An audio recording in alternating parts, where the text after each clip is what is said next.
Ouais, je pense qu'il faut aller au-delà du gel.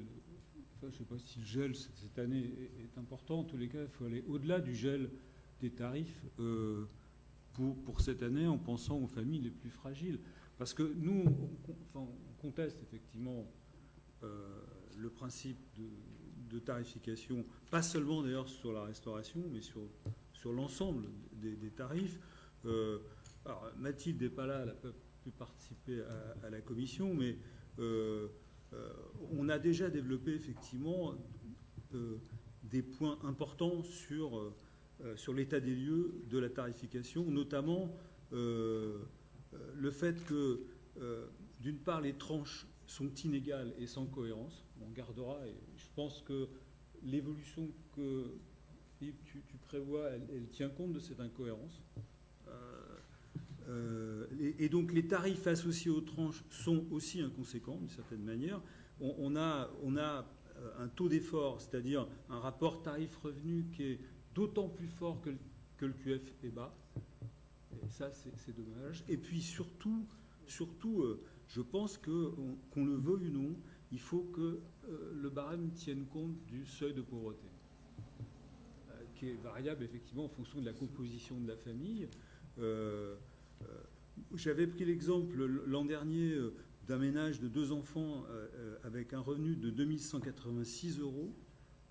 Ce ménage avec 2 enfants et ce revenu est au seuil de pauvreté. Avec 3 parts fiscales, il a un revenu de 728 euros, enfin un QF de 728 euros, et se situe dans la 3e tranche du barème. C'est-à-dire que le repas par enfant est de 4,42 euros.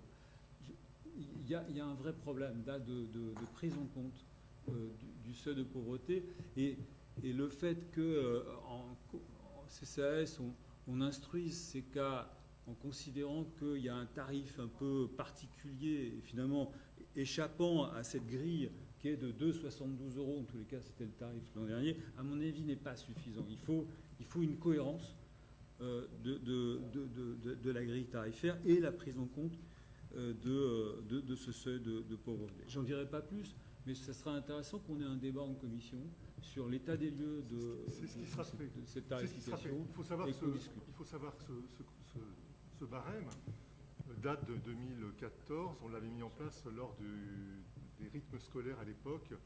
Et ça avait été fait avec une cohérence, hein, c'est-à-dire on n'a pas fait ça comme ça en claquant dans les doigts, ça avait été analysé. On avait analysé effectivement les différentes tranches. Mais de toute façon, ça peut toujours être discuté. Il n'y a pas de solution idéale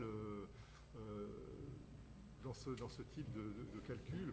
Bon, le principal, c'est effectivement, là ce qu'il faut entendre, c'est qu'on va effectivement travailler sur l'intégration des quotients du CCAS avec ceux de la ville, et on va regarder pour que ça soit le plus harmonieux possible. Voilà.